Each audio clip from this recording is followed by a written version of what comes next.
You know, many in attendance today here realize the magnitude of what's going on. It's truly exciting, and not because we're breaking ground on a new state-of-the-art facility that's one of a kind for regional first responders, but the magnitude of the vision of those involved in this process.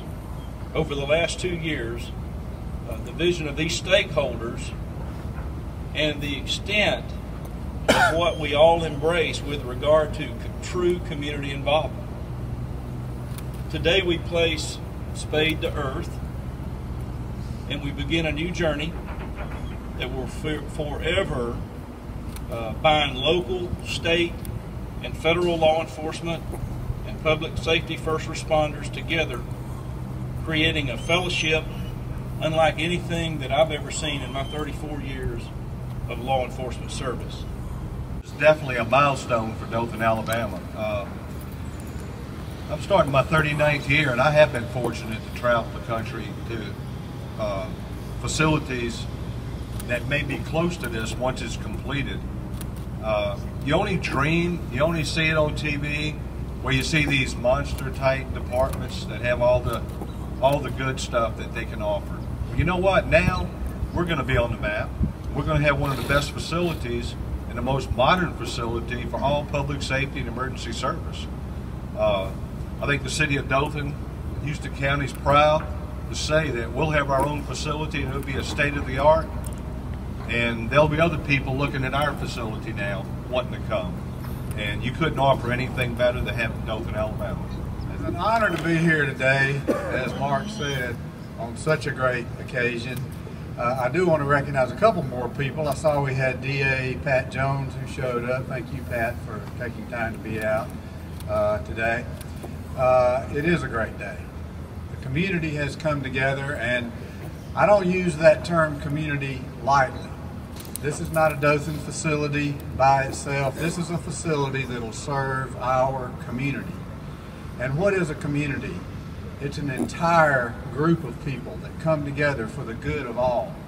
This facility not only will train all these people you see behind me, but hundreds of volunteer people that get out of their bed every day and every night, not paid, to serve their fellow man.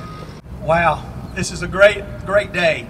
For many, many years, fire, police, rescue, EMS, and many different public, private, career, volunteer agencies have dreamed of a day when we could actually put a shovel in the ground and start building a joint training center. This is something that I just don't know what else to say. This is a dream come true. It is just awesome, and I can't even imagine what's going to come out of this. You know, unfortunately, each and every year across our country, we have many man-made and natural disasters that occur. After 9/11, President George Bush declared some changes needed to occur, and he invented what's called, well, he actually sanctioned what was invented, called the National Incident Management System. And the reason that this occurred was because at 9/11 they realized that police, fire, volunteer, career, private agencies from all walks of life were showing up in New York City, and they all had specializations from their trade, but they didn't know how to work together across lines. And that is something that we have always been trying to improve here in our area, and this right here will really take it to the next level. We have an amazing public safety workforce. I saw Mr. Joey Pilcher out there. I want to recognize Joey. We work closely with Pilcher Ambulance Service. Yes, sir.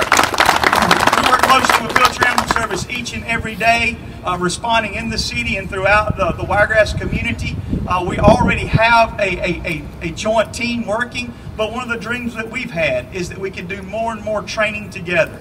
And then, of course, I see Ricky, and I know Chris Judah. Any other volunteer firefighters or fire chiefs in the audience? Raise your hand, please, and be recognized. Okay, let's all give them a round of applause. The goal is that we all work better as a team.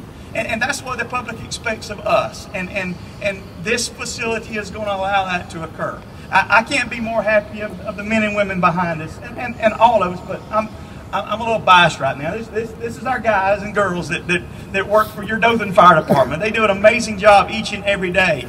And they do it with what we have now. I can't imagine what's going to happen after this. Y'all going, oh Lord, what is that chief thinking? Oh, but this right here is for you. This is to give you the skills. This is to give you the opportunity to learn your craft and do it better so that you go home at the end of every shift. That's the goal that we strive for here in the Dothan Fire Department. I just want to thank the Wiregrass Foundation. No one's mentioned Miss Barbara Alford. Where are you at, Dr. Alford? Without her and her leadership, this could not have happened, and we just thank you so much.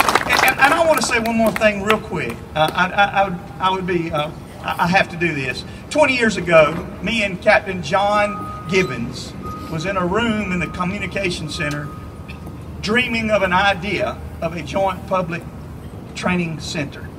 And he's no longer with us today, but I wanted to remember Captain Gibbons because he meant a lot to me, and I know that me and him were really fighting hard for this to occur when I was the training chief here in Dothan, and this is a true reality. Thank you so much for being here, and I look forward to seeing where we go.